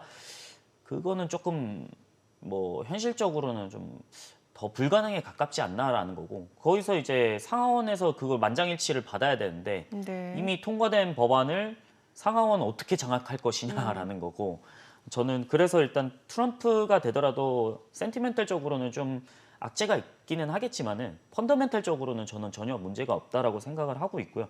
지금 제가 그냥 수치로 말씀드리면은 유럽에서 BEV 성장률이 작년 1월보다 올해 1월이 85% 성장을 했습니다. 네. 그다음에 중국이 지금 춘절은 쉬잖아요. 일단 춘절이었잖아요. 최근까지 15% 성장을 했습니다. 작년 네네. 대비해서. 그다음에 미국도 작년 1월보다 9% 성장을 했고요. 근데 전체 보면은 이제 37% 산업 성장인데 저는 이게 저성장이라고 생각을 하고 있지는 않거든요. 그렇기 때문에 앞으로 저는 전기차 채택률은 더 늘어날 가능성이 높기 때문에 완성셀 업체들도 지금 미국에 대해서 대응 잘 하고 있어서 네. 너무 걱정하지 않으셨으면 좋겠다라고 말씀드리고 싶습니다. 알겠습니다. 자, 지금 시각 8시 52분 향해 갑니다. 오늘 양시장 예상 체결 지수부터 확인해 보겠습니다. 코스피가 오늘 또 사흘 만에 반등을 좀 시도할 걸로 보여집니다. 지금 호가로 봤을 때는 예상 체결 지수 2,665포인트 0.4% 상승 예상되고요. 코스닥도 오늘 0.4% 반등 예상이 됩니다. 예상 체결 지수는 867포인트입니다. 시가총액 상위 종목 예상 체결가 보겠습니다. 삼성전자가 지금 1% 상승이 예상됩니다. 엔비디아가 장 마감 이후 실적을 발표했는데 예상치를 웃돈 것은 물론이고요. 실적 가이던스에 대해서도 보수적으로 잡았다고는 합니다만 또 엔비디아 주가 자체가 시간의 거래에서 7% 넘게 급등을 했고 국내 증시에서도 이제 관련주 쪽으로는 이제 매수세가 좀 유입될 걸로 기대가 되고 있는 것 같습니다. SK 하이닉스 호가도 3.8% 좀 강세가 예상되고요. 예상 체결가는 15만 4,700원이죠. LG 에너지솔루션 0.37% 상승 예상되고요. 호가는 40만 8천 원. 삼성 바이오로직스가 0.3% 올라갈 걸로 보입니다. 예상 체결가는 82만 6천 원. 삼성전자 우선주는 약보합 출발 예상되고요. 현대차 지금 호가에서는 보합권이 좀 예상이 됩니다. 그리고 기아가 2% 약세가 예상되고요. 예상 체결가는 11만 4,400원. 셀트리온 0.5% 하락 예상됩니다. 예상 체결가 17만 6천 원. 포스코홀딩스 보합 예상되고요. LG화학이 1.9% 하락이 예상됩니다. 예상 체결가는 49만 500원으로 집계가 됩니다. 지금 호가로 놓고 봤을 때는 오늘 반도체 관련주, HBM 관련주 쪽으로 매기가 좀 쏠리지 않을까라는 생각이 들고요. 코스닥 시가총액 상위 종목 예상 체결가도 보겠습니다. 에코프로비엠이 지금 호가에서는 1% 상승 예상됩니다. 예상 체결가 25만 1천 원이고요. 에코프로 강보합권 예상됩니다. HLB가 2% 하락이 예상되네요. 지금 예상 체결가는 7만 9천 원, 엔캠은 3.9% 하락 예상됩니다. 예상 체결가 31만 3,500원. 알테오젠도 내림세가 예상되네요. 지금 호가는 9만 3,400원이고요. 셀트리온제약 지금 보합 예상되고 HPSP 역시 반도체 쪽 오늘 호가 움직임 굉장히 좋아 보입니다. 4.9% 강세가 예상되고요. 예상 체결가는 5만 9,100원으로 집계가 됩니다. 신성 델타테크 초전도체 관련주로 주가 변동성이 굉장히 크게 나타나고 있는 상황인데 오늘 호가에서는 2.9% 상승 예상되고요. 예상 체결가는 12만 6천 원이죠. 레인보우 로보틱스 보합권 예상되고 리노공업이 3% 강세가 예상되면서 호가는 21만 1천 원으로 집계가 됩니다. 이제 개장까지 한 5분여가량 남았습니다. 일단 오늘 양시장 좀 상승 출발 예상되고 어느 정도 예상이 됐던 부분입니다만 반도체 관련주들이 시장 상승을 좀 견인하지 않을까라는 생각이 드네요. 일단 네, 한미반도체 한미반도체. 부터 보면은 지금 호가에서는 4% 정도 반등할 모습을 보이고 있고 이미 그다음에 2월 8일 날 또 상한가도 기록을 했었잖아요. 그렇죠. 그때 예. 당시에도 사실 HBM 관련주들이 근데 그때는 제가 말씀드렸던 순환매 이제 네네, 순환매. 그 HBM 갔다가 CXL 갔다가 온디바이스 AI 갔다가 이렇게 진행되는 모습들이 반도체에서는 쭉 갔었는데 일단 HPSP도 지금 한 5% 상승하는 모습들을 보이고 있고 그다음에 STI 같은 경우에도 지금 5% 정도 하나마이크론도 지금 5% 정도 상승하는 네네. 모습들을 보여주고 있는데 일단은 지금 시장에서는 호가에서 코스피가 0.4%, 코스닥도 한 0.5% 정도 상승할 것으로 보이는데 호가에서 이 정도 상승이라고 하면은 아마 반도체 관련 종목들이 좀 오늘 주도할 수 있지 않을까라고 그러게요. 좀 말씀을 드리고 싶습니다. 아, 그러면은 이때 이제 반도체 관련주 갖고 계신 분들이야 네. 이제 조금 더 보유하는 전략으로 기대 수익률을 높여갈 수 있겠습니다만 또 포트폴리오에 아직 못 담으신 분들은 어떻게 해야 될지 좀 전략도 알려주세요. 저는 일단 반도체 관련주들은 좀 장기적으로 계속 보셨으면 좋겠다. 왜냐면은 상대적으로 엔비디아가 쭉 가는 동안에 우리나라 지수 자체가 좀 많이 아직까지 오르지는 않았기 네. 때문에 저는 반도체 관련주는 결국에 HBM이 마이크론도 만들기는 하지만은 지금 예. 하이닉스랑 삼성전자에 비해서 좀 늦거든요. 지금 기술 개발은 하이닉스가 제일 빠릅니다. 네네네. HBM에서는. 네네. 그다음 삼성전자고 그다음 마이크론인데 HBM에서는 하이닉스가 메인으로 가기 때문에 네. 그래서 우리가 노려야 될 거는 하이닉스 쪽 장비들, 업체들이기는 한데 일단 하이닉스가 가장 투자를 공격적으로 하고 있고 HBM 시장에서는 일단 3E까지는 다 품절이라고 알고 있습니다. 다. 그럼 차세대까지죠. 네. 그러면은 여기서 우리가 봐야 될 거는 전반적으로 맞지만은 상대적으로 이제 후공정 업체들이나 아니면 실적이 좀 잘 나오는 업체들로 한번 보시면 좋지 않을까. 그리고 TC 본딩에서는 한미반도체도 괜찮다 보니까 사실 이거는 가격의 영역인 거죠. 어떻게 보면. 그러게 사실 6만 원대에서 꽤 오랫동안 좀 지지부진했었거든요. 한미반도체 같은 경우는. 그쵸. 근데 뭐 상한가 한번 갔다가 그때 한 8만 원 찍고 다시 조금 조정받았다가 한 7만 원 선. 차트 보시면은 그 다음 날도 힘이 좀 받다가 예, 이제 예. 쭉 내리막 갔다가 오늘 이제 한 5% 정도 나오고 있는데 일단 이 수급도 굉장히 좀 중요하기는 하지만은 저는 내가 안정적인 분할 매수로 좀 접근을 하셨으면 좀 좋겠다라고 말씀드리고 싶습니다. 아니 요즘에 또 이런 키워드가 있다고 해요. 뉴로모픽 반도체. 그러니까 이게 뉴런하고 모픽 합성어라고 하는데 네. 이게 관련 종목으로는 보니까 네페스아크가 네네. 있더라고요. 이 뉴로모픽 반도체 이것도 설명을 좀 해주세요. 왜냐면 국내 증시에서 이제 반도체 관련주 하면은 뭐 초전도체 아니면은 또 CXL 그리고 또 뭐가 있을까요? HBM 네. 뭐 이런 거 되게 많았잖아요. 온디바이스 AI 이런 거 많았잖아요. 일단 지금 호가에서는 한 12% 시세를 보여주려고 네페스아크. 하고 있는데 네페스아크 뉴로모픽 같은 경우 어제 제대로 이제 예. 약간 테마가 형성된 거죠. 지금 저게 다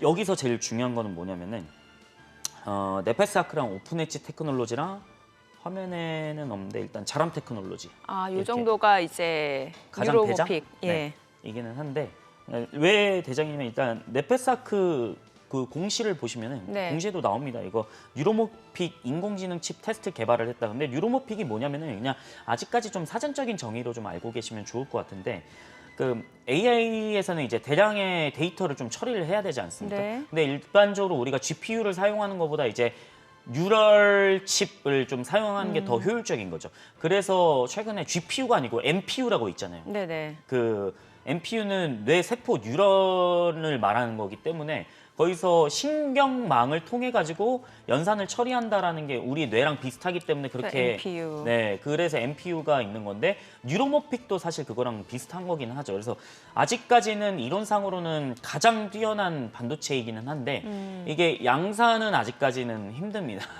네, 양산은 아직까지 힘들고 그다음에 하나 더 이제 힘을 실었던 게 뭐냐면 그 뉴럴링크. 네. 그 일론 머스크 회사 있지 않습니까? 네네네. 뉴럴링크가 그 칩을 통해 가지고 그 뇌파를 이용해 가지고 인간이 뇌파를 이용해서 내가 마우스를 조작하는 게 시연이 되다 보니까 그 부분에서도 뉴럴 칩이 굉장히 효율적이겠다라고 해서 힘을 더 받은 거죠. 그래서 네페스아크가 아까 말씀드린 부분들이고 그다음에 오픈 엣지 테크놀로지는 이제 중기부에서 이제 모바일 AI 구현 위한 이제 NPU, 그러니까 뉴로모픽 반도체 IP를 개발한 경험이 있기 때문에. 근데 오픈 엣지 테크놀로지는 설계 회사다 보니까 여기저기 다 엮여 다 있더라고요. 엮였죠. 네, 맞아요. 다 엮였죠. 그래서 지금 보시면 아시겠지만은 네페스아크, 오픈 엣지 테크놀로지, 자람 테크놀로지 지금 옆에 시세 보시면 아시겠지만은 와, 호가가 날아가네요. 네, 가장 대장이다라고 보시면 좀 좋을 것 같습니다. 네, 이게 뉴런하고 몰픽, 모방하다, 합성어다라고 이해를 하시면 될 것 같습니다. 자, 오늘 국내 증시로 확인해 보죠. 개장합니다.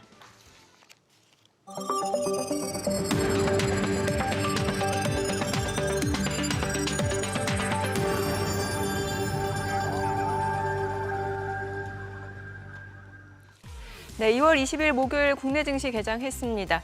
간밤 뉴욕 증시 쪽에서는 이제 FOMC 의사록이 공개가 됐고, 이는 시장이 어느 정도 예상치에 좀 부합하는 정도였습니다. 금리 인하에 좀 신중해야 된다라는 입장이 다시 한번 확인이 됐고, 특히 장 마감 이후 발표된 엔비디아 실적. 굉장히 좋았습니다. 시장의 예상치를 웃돌았고 장중에는 주가가 좀 떨어지긴 했습니다만 시간의 거래에서는 엔비디아 주가가 7% 넘게 오르고 있는 상황이었고요. 지금 목표 주가가 1,200달러다라는 1,200달러를 제시하는 곳도 많았습니다. 자, 그렇기 때문에 오늘 국내 증시에서도 이제 관련주들의 매기가 좀 쏠릴 것으로 예상이 되는데요. 지수 흐름부터 좀 확인해 보겠습니다. 코스피가 0.69% 상승 보여줍니다. 호가보다 조금 더 상승폭이 조금 확대되고 있는 상황이죠. 2,668포인트. 코스닥도 0.48% 올라갑니다. 868포인트입니다. 시가총액 상위 종목 시초가 보겠습니다. 삼성전자가 지금 1% 이상 올라갑니다. 73,900원이고요. SK하이닉스가 3.8% 강세 154,700원. LG에너지솔루션이 0.6% 올라갑니다. 409,500원이고요. 삼성바이오로직스가 보합이죠. 삼성전자 우선주 약보합으로 63,000원에 거래되고 있고요. 현대차가 0.6% 올라갑니다. 245,500원이고요. 기아가 0.4% 상승 중이죠. 117,300원. 셀트리온도 0.2% 소폭 올라갑니다. 177,400원이고요. 포스코홀딩스가 0.2% 소폭 상승 중입니다. 439,000원. LG화학은 지금 약보합권이죠. 499,900원에 거래되고 있습니다. 코스닥 시가총액 상위 종목 시초가도 보도록 하겠습니다. 에코프로비엠이 지금 보합입니다. 249,000원이고요. 에코프로는 0.5% 떨어집니다. 597,000원, 599,000원 낙폭 조금씩 줄여내고 있죠. HLB가 2.4% 하락으로 78,700원이고요. 엔캠이 3% 떨어집니다. 316,000원. 알테오젠은 올라가네요. 94,300원이고요. HPSP가 4.8% 강세 보여줍니다. 지금 현재 59,300원, 그리고 셀트리온제약 소폭 올라가고요. 신성 델타테크 지금 많이 올라가네요. 4.6% 올라가면서 128,100원이고요. 레인보우 로보틱스도 상승 중입니다. 167,700원, 리노공업이 3.6% 강세로 211,500원에 거래되고 있습니다.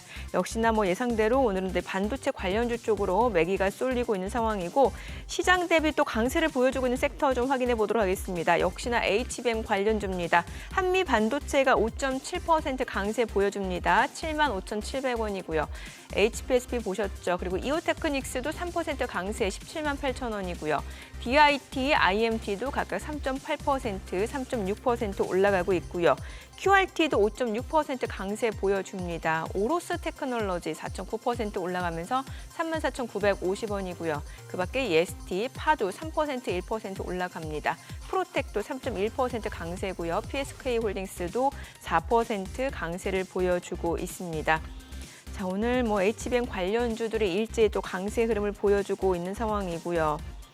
온디바이스 AI 관련주, 사실 앞서 보셨던 이제 네페스아크 같은 경우는 유로모피 관련주로도 어제 이미 급등을 한 적이 있고 오늘도 좀 올라가고 있는데 참 이게 또 온디바이스 AI 관련주로도 엮이고 있는 상황입니다. 지금 네페스아크가 13% 급등을 보여주고 있고요. 오픈엣지 테크놀로지도 앞서 보셨죠. 3.7% 강세입니다. 33,750원에 거래되고 있고요.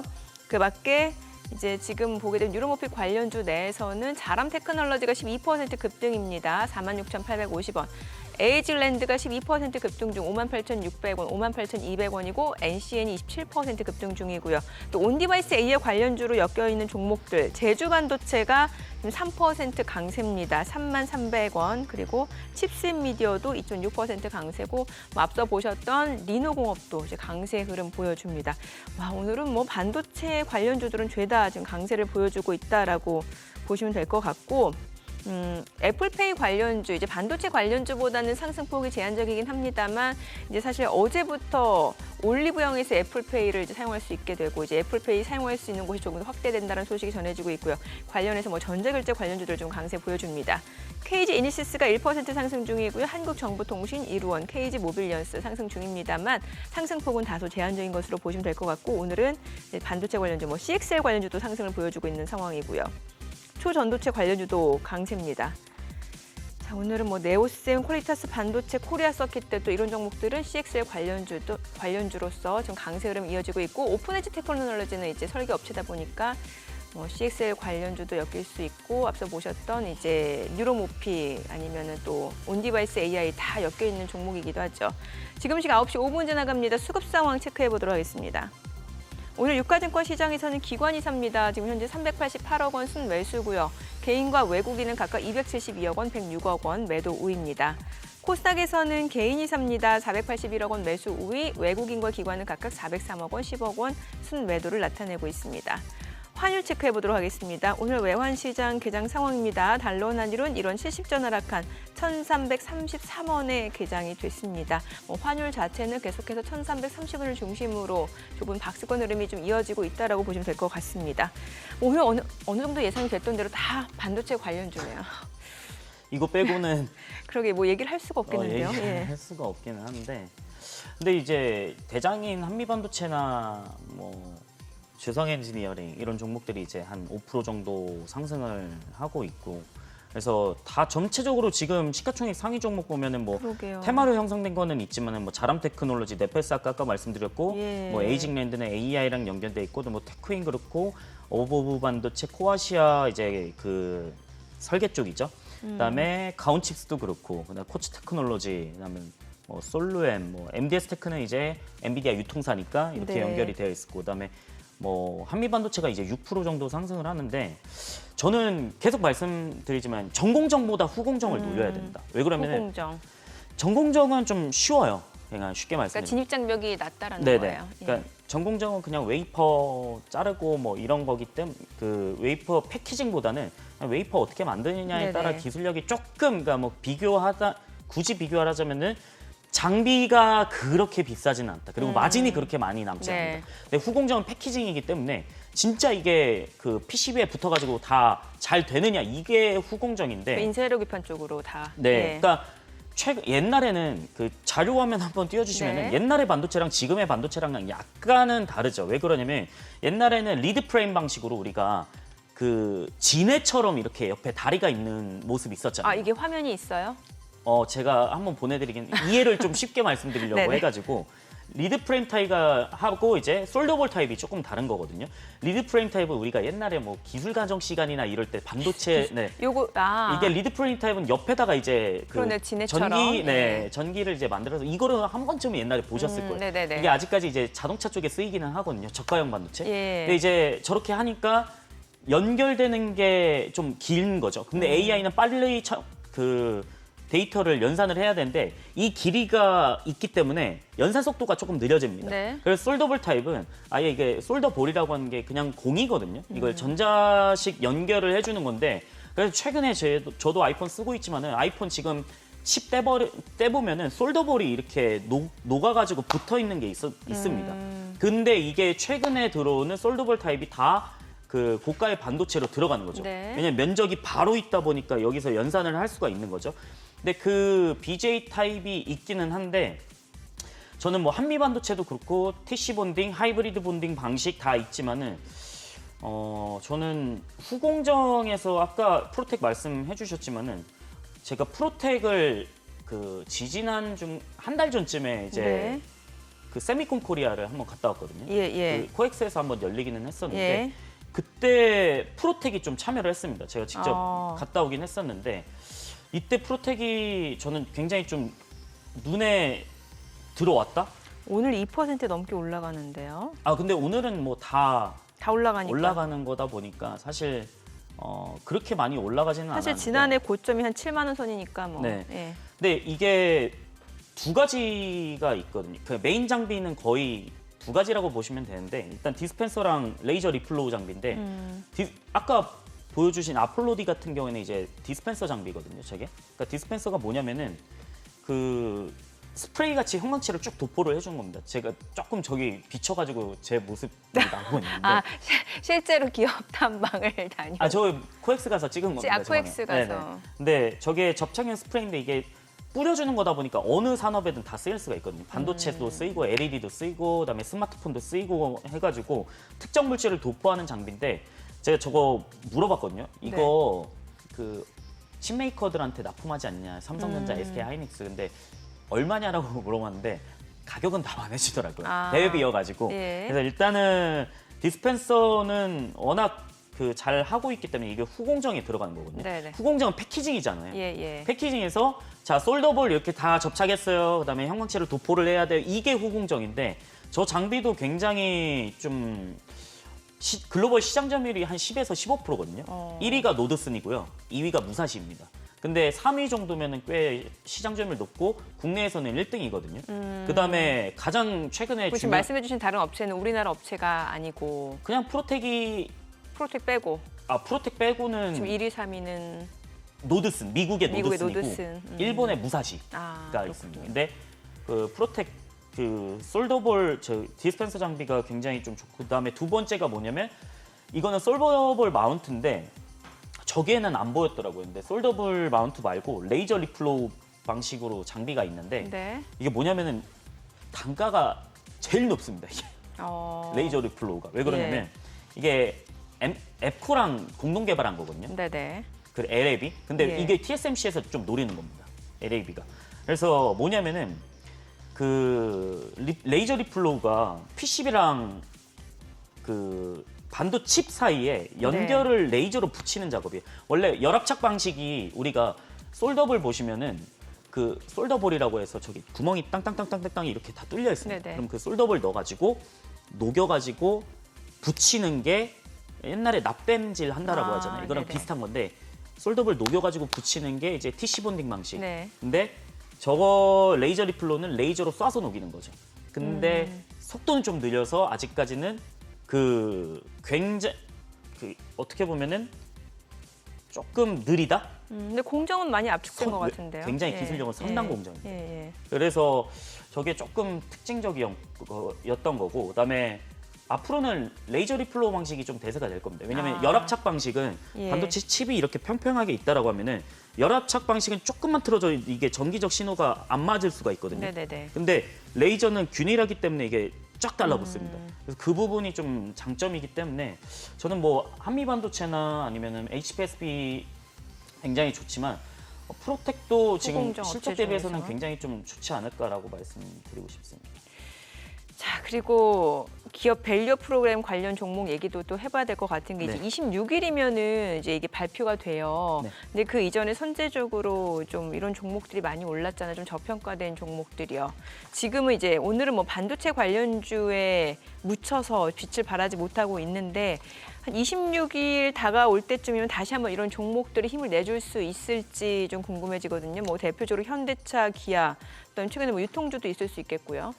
일단 그 KB금융이랑 하나금융지주가 사상 최고치를 경신을 했잖아요. 금융주들 그렇죠. 예. 근데 이게 뭐 PBR, 저 PBR 공통적인 관련주기 때문에 사실 그 수혜를 받은 거는 맞는데 예전에 우리가 과거에 좀 돌아가가지고 보자면은 그 2015년도에 대형주들이 자사주 매입이 활발했던 네네네. 경험들이 있었습니다. 네. 그때가 뭐였냐면 기업소득 환류세제 제도가 있었습니다. 네. 그때 뭐냐면 기업소득 환류세제 제도가 자 너네 투자랑 배당 임금 인상 안 하고 활용되지 않는 이익잉여금 너네 이거 잘 안 쓰면은 10% 세율로 과세를 할 거야라는 거죠.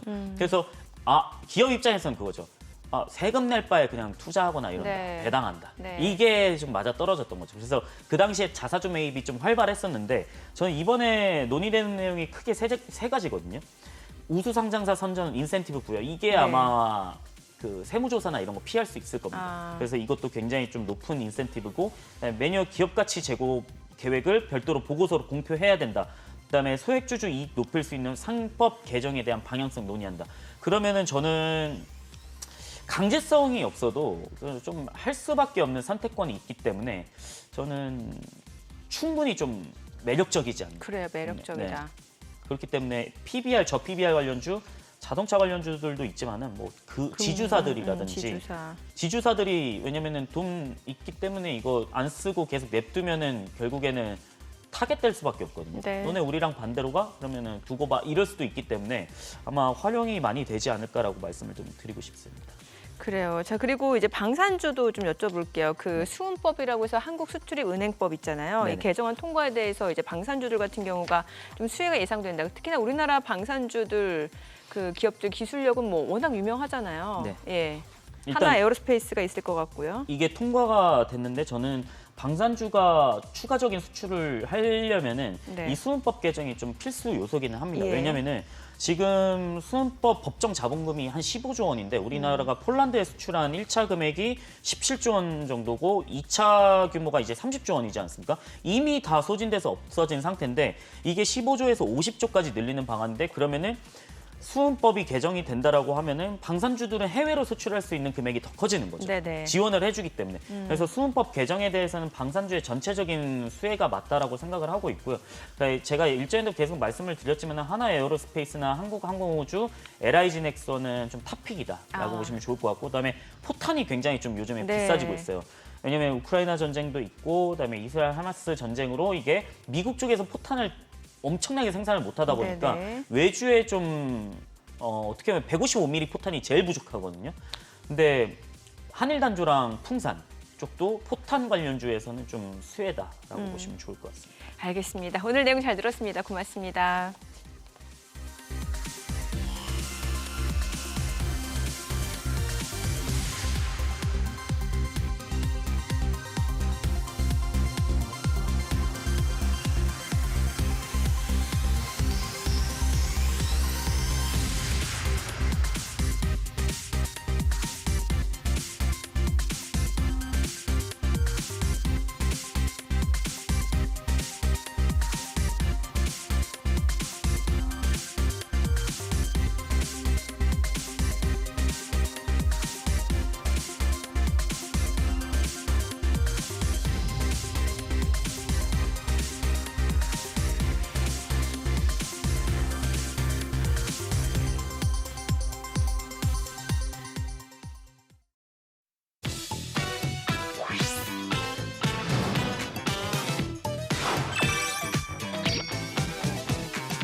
네, 요즘 시장에서 가장 핫한 재테크 정보 남들은 어떻게 하는지 궁금하셨죠? 손에 잡히는 재테크에서 꽉꽉 채워 알려드립니다. 오늘 박미나 재무설계사 연결되어 있습니다. 안녕하세요.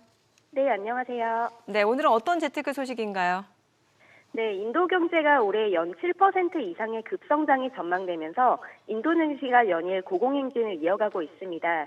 이에 펀드와 ETF에도 상당한 자금이 몰리고 있는데요. 오늘은 여전한 상승세를 이어가고 있는 인도 증시에 대해 짚어드리도록 하겠습니다. 네, 특히 인도 총선이 이제 4월에 예정이 되어 있기 때문에 그 이후에는 또 본격적인 성장이 좀 예상된다면서요. 네, 인도가 글로벌 투자자들의 자금을 흡수하고 있는 배경에는 향후 세계 3대 경제대국이 될 것이라는 기대감이 작용하고 있습니다. 신흥국 대표 투자처이던 중국이 경제성장 둔화, 부동산 시장 침체 등으로 부진하자 중국에서 빠져나온 자금이 대체 시장인 인도로 몰려들고 있다고 분석됩니다. 특히 4월 인도 총선에서 나렌드라 모디 인도 총리가 3연임을 하게 되면 정치적 불확실성이 해소되면서 인도 경제가 본격적으로 성장할 것으로 전망되는데요. 지난 2014년 법인세 인하와 제조업 활성화 등을 통해 인도 경제를 고성장으로 이끄는 모디노믹스가 추진력을 얻을 것으로 보여집니다. IMF가 발표한 세계 경제 전망에 따르면 올해 전 세계 평균 경제 성장률은 3.1%인데 인도 경제 성장률 전망치는 6.5%로 매우 높게 나타났고요.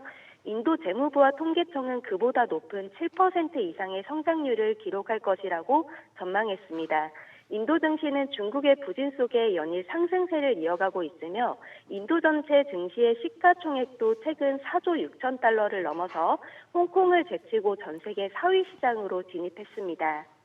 네, 지금 인도 증시 기세가 워낙 좋다 보니까 ETF 수익률도 신기록 행진을 이어가고 있다고 하는데 현재 수익률 상황 어떤가요?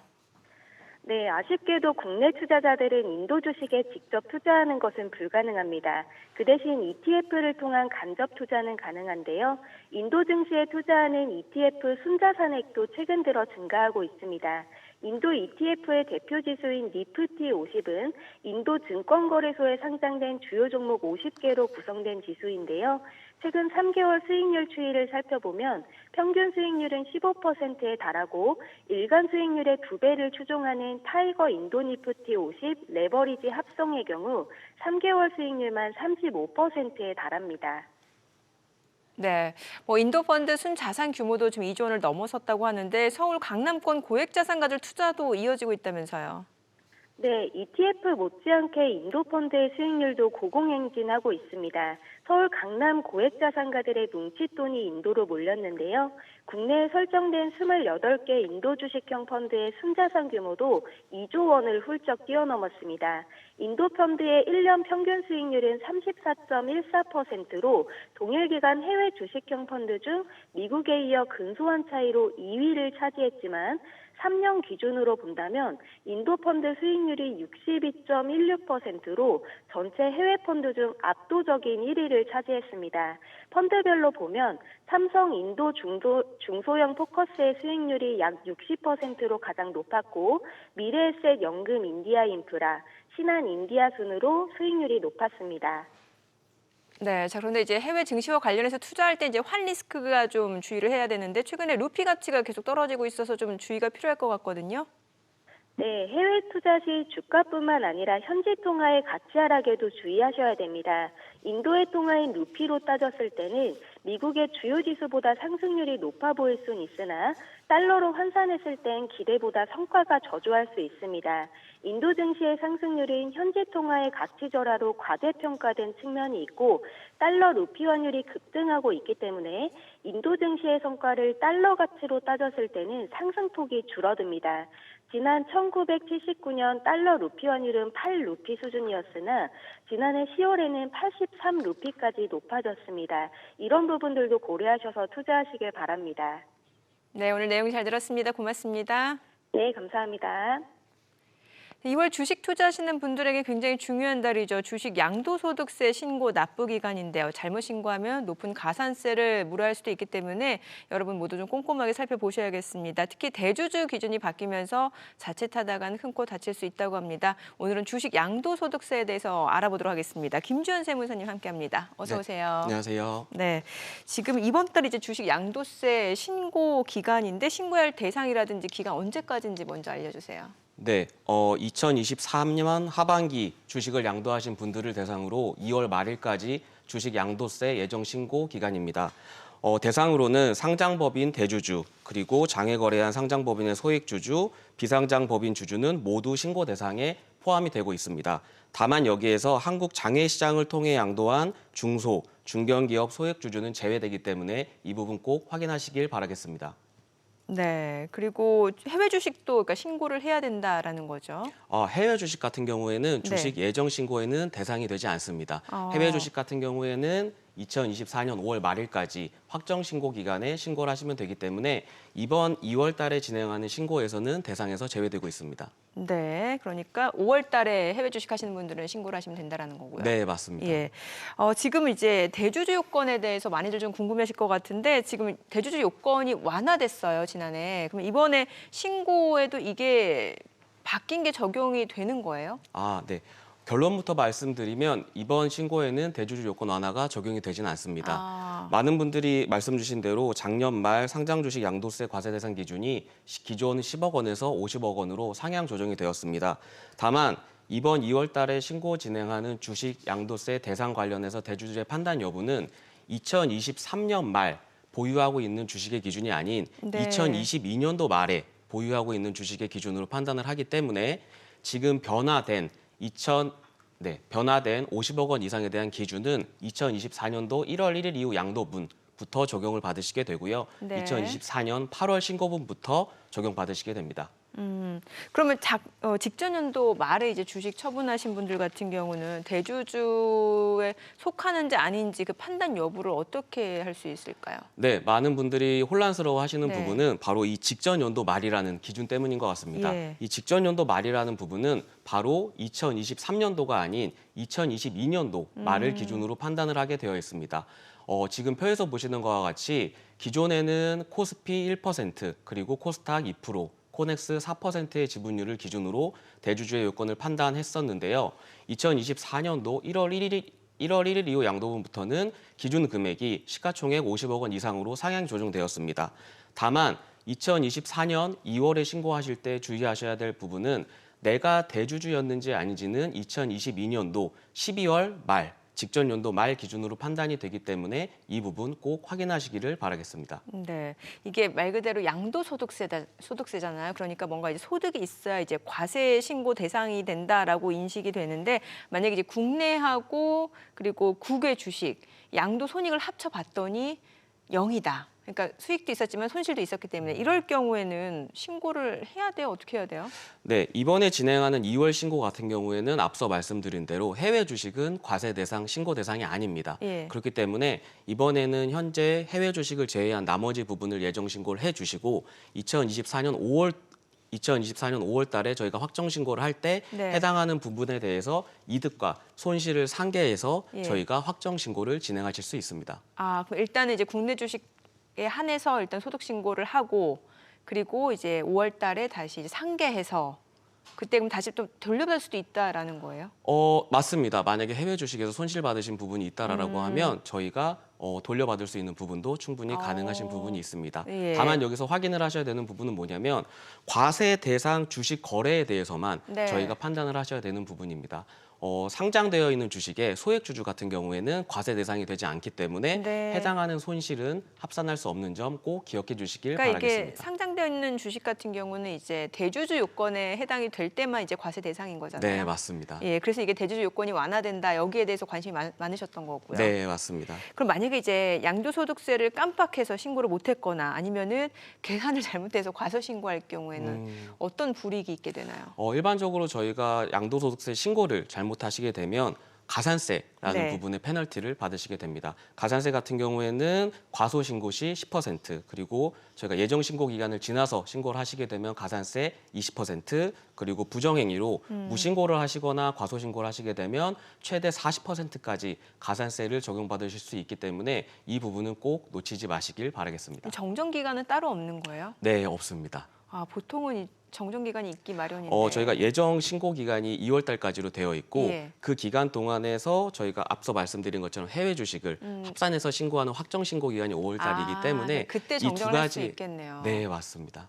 알겠습니다. 네. 자, 일단 이번 양도소득세 신고에서 이제 해외 주식은 일단 예외다라는 말을 들었고, 그런데 최근에 이제 해외 투자자들 굉장히 많이 늘어나고 있잖아요. 그래서 미리 알아두면 좋은 정보를 좀 살펴봐야 될 것 같은데, 이 해외 주식 양도소득세는 이제 국내 주식하고는 다르게 이제 5월에 이제 확정해서 신고를 하는데, 해외 주식 자체가 그 양도 차익을 산정하는 방식이 다르다라고 저는 알고 있거든요. 계산 방법이 어떻게 다른지 좀 알려주세요. 네, 우선 국내 주식의 거래와 비교했을 때 네. 가장 크게 다른 점은 바로 세율입니다. 네. 국내 주식 같은 경우에는 10%에서 30%까지 내가 해당하는 대상에 대해서 세율이 달라진다라고 하면 해외 주식 같은 경우에는 양도 수익에 대해서 연간 250만 원을 제외한 나머지 양도 차익의 일정 세율, 22%의 세율로 저희가 세금을 납부하게 되어 있습니다. 계산법을 말씀드리면 저희가 양도를 한 금액에서 취득한 금액을 제외하고 저희가 거래를 함에 있어서 발생한 수수료를 제외를 하게 됩니다. 해당하는 부분이 250만 원 미만이라면 저희가 양도 차익이 없기 때문에 네. 신고할 부분이 없으시게 되지만 해당하는 부분이 연간 250만 원 이상으로 초과하시게 된다면 22%의 세율로 5월 달 꼭 신고를 하시길 바라겠습니다. 근데 지금 화면에 나오고 있는 이제 선입선출법, 이거는 마이너스 수익이 나더라도 이제 양도세가 나올 수 있다라는 건데 이게 잘 이해가 안 되거든요.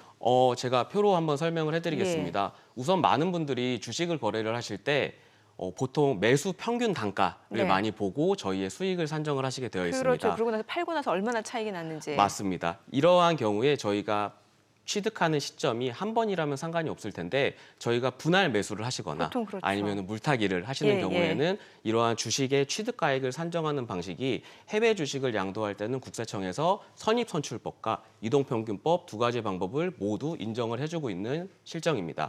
선입선출법 같은 경우에는 지금 표에서 보시게 되면 예를 들어서 2018년도부터 2022년도까지 매년 주식을 10주씩 구입을 했다라고 네. 설명드리면 제가 2018년도부터 구입한 가격이 매년 다를 수 있잖아요. 그렇죠. 해당하는 주식에 내가 취득한 순서를 매겨서 내가 양도한 시점에 내가 첫 번째 주식부터 판 걸로 계산을 하는 것이 바로 선입선출법에 대한 방식입니다. 예. 그리고 이동평균법 같은 경우에는 앞서 말씀 주신 것처럼 내가 전체 보유하고 있는 주식이 50주다라고 네. 하면 해당하는 주식에 대해서 총 매입한 단가로 계산을 해서 평단가가 얼마다라고 네. 계산을 하게 될 텐데요. 일반적으로 선입선출법으로 계산을 하시게 되면 주식 가액이 점점 높아지는 상황을 가정을 했을 때 저희는 예를 들어 100만 원에 네. 주식을 매입을 했는데 평균 단가가 300만 원인 네. 경우가 생기게 될 겁니다.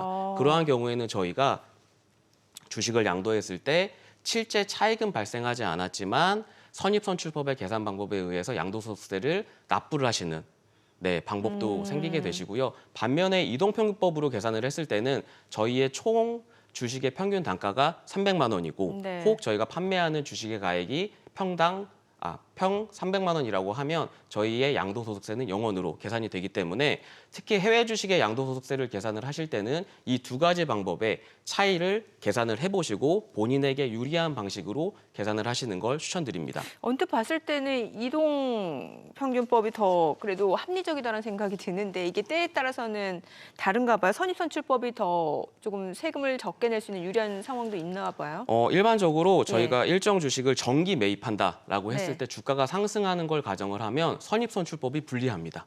아, 그 네. 주가가 만약에 떨어질 때는. 네, 주가가 떨어질 때는 유리하죠. 아. 네, 반면에 또 하락하는 시기에 반등해서 초기 매입 시점이 유지된다라고 하면 이동평균법이 또 불리한 경우도 생기기 때문에 내가 보유하고 있는 종목을 언제 취득했느냐, 또 그 종목이 현재 어떠한 형태로 상승하고 있는지 하락하고 있는지에 따라서 저희가 신고할 수 있는 방법을 선택하실 수 있으니 본인에게 유리한 방법으로 신고를 하시길 바라겠습니다. 이게 계산기를 잘 두드려 본 다음에 선택을 해야 되는 거예요. 네, 맞습니다. 그래서 세무사를 이용하는 거군요. 네, 아무래도 이러한 부분들이 직접 본인이 계산을 하시기에는 머리 어려운 아파요. 부분들이 있기 때문에 네. 전문가분의 상담을 그러게요. 꼭 받으시는 걸 추천드립니다. 그러니까 이게 두 가지 다 합법이기 때문에 이제 선택을 할 수 있다라는 건데 이게 또 이용하는 증권사에 따라서 다르다는 거는 어떤 얘기예요? 일반적으로 증권사들에 따라서 선입선출법 방식으로 계산을 하는 증권사들도 있고요. 반면에 이동평균법 방식으로 계산을 하는 증권사들도 있습니다. 저희가 선입선출법으로 계산을 했을 때 불리하다라고 하면 이동평균법 방식으로 계산을 할 수 있는 네. 증권사로 계좌 대체를 하시는 부분도 가능하고요. 반면에 이러한 부분들이 계좌 조금 대체를 또 해야 돼요, 그럴 때는? 네, 증권사를 옮겨서 옮겨야 계좌 대체를 돼. 하실 수가 있기 때문에 그러한 부분도 확인해 주시면 좋을 것 같고 일반적으로 내가 실제 매수를 할 때 얼마의 금액으로 매수를 했는지 네. 또 매도를 할 때 얼마의 금액으로 매도를 했는지가 굉장히 중요하기 때문에 사전에 내가 매입한 가액을 확인을 해보시는 부분도 굉장히 중요합니다. 그러면 이게 계산을 따져보고 만약에 내가 이용하고 있는 증권사에서 이 계산법으로 안 된다라고 하면 계좌를 이동하고서는 신고를 아닙니다. 본인이 선택을 하실 수는 있습니다. 선택을 할 수가 네, 있는 근데 거예요. 일반적으로 해외 주식계좌 신고 같은 경우에는 증권사에서 국세청으로 이 개인의 주식 거래 내역을 통보를 하기 때문에 그럼 제가 직접 해당하는 변경을. 부분에 대해서 변경을 원하신다라고 하면 본인이 직접 아. 변경을 하셔야 되는 부분이 필요합니다. 이 계산 자체가 쉽지가 않은 게 또 환율까지 고려를 해야 되잖아요. 네, 맞습니다. 바로 이러한 부분들 때문에 혹 내가 이동평균법이 유리한지 선입선출법이 유리한지에 대해서 고민이 있으신 분들은 전문가와 꼭 상담을 하시길 바라겠습니다. 이게 그러면 해외 주식 같은 경우는 이제 우리나라 국내 주식은 이제 대주주에 해당하는 상장된 주식은 대주주에 해당하시는 분들만 이렇게 양도소득세를 내는 거고 해외 주식 같은 경우는 그런 건 아니잖아요. 네, 해외 주식은 앞서 말씀드린 것처럼 연간 양도 차익이 250만 원 이상이다라고 하는 분들은 모두 대상인데요. 여기서 한 가지 주의하셔야 될 부분은 바로 외국인 분들이 예를 들면 저희 국적이 해외인 분들 같은 경우에는 해외 주식 양도세 대상이 아니십니다. 그렇죠. 예를 들면 미국 시민권자이신 분들 여기 살지만 맞습니다. 예, 그래서 그런 분들은. 거주자인 경우에 5년 이상 거주자의 신분을 유지한 분들만 바로 이 해외 주식 양도세에 대해서 신고를 하셔야 되는 의무가 있기 때문에 그러한 부분도 한번 꼭 확인을 해보시길 바라겠습니다. 그럼 마지막으로 그 해외 주식 양도소득세 계산할 때 좀 절세할 수 있는 꿀팁이 있을까요? 일반적으로 해외 주식 같은 경우에는 1월부터 12월까지의 기간을 기산해서 저희가 네. 양도 차익을 계산을 하게 되어 있습니다. 만약에 저희가 작년에 1,000만 원의 이득이 났는데 네. 연말이 돼서 봤더니 내가 보유하고 있는 종목이 한 종목이 손실이다라고 하면 그 손실난 종목에 대해서 손실을 확정하시는 부분도 절세에는 굉장히 필요한 부분입니다. 다만 내가 손실난 부분을 확정을 하고 다시 그 주식을 매입을 하신다라고 하면 취득 단가가 낮아지는 리스크가 있기 때문에 그렇죠. 해당하는 주식이 다시 또 상승했을 때는 예. 또 세금을 내야 되는 아, 네, 그러한 부분도 함께 비교하셔서 결정을 해보시면 좋을 것 같습니다. 예. 또한 증여절세 플랜 같은 경우에는 많은 분들이 주식을 요즘은 꾸준하게 매입을 하시는 분들이 많아지시는 것 그렇죠. 같아요. 그러다 보니까 내가 실제 보유하고 있는 주식의 양도 차익이 굉장히 높아지는 네네. 경우들이 생기십니다. 맞아요. 그러한 경우에는 바로 배우자나 자녀분들한테 증여를 하고 해당하는 주식을 양도하는 방법도 고려해 보신다라고 하면 충분히 절세 포인트로 가져가실 수 있습니다. 알겠습니다. 해외 주식 양도소득세 절세 팁까지 좀 알아봤습니다. 내용 잘 들었습니다. 고맙습니다. 감사합니다. 네, 저희 방송 중에 전해드린 내용과 관련해서 모든 투자 판단의 책임은 투자자분들께 있다는 점 알려드립니다. 세상의 모든 돈 되는 정보 100분 머니쇼 오늘은 여기서 인사드리겠습니다. 내일 오전 8시에 찾아뵙겠습니다. 고맙습니다.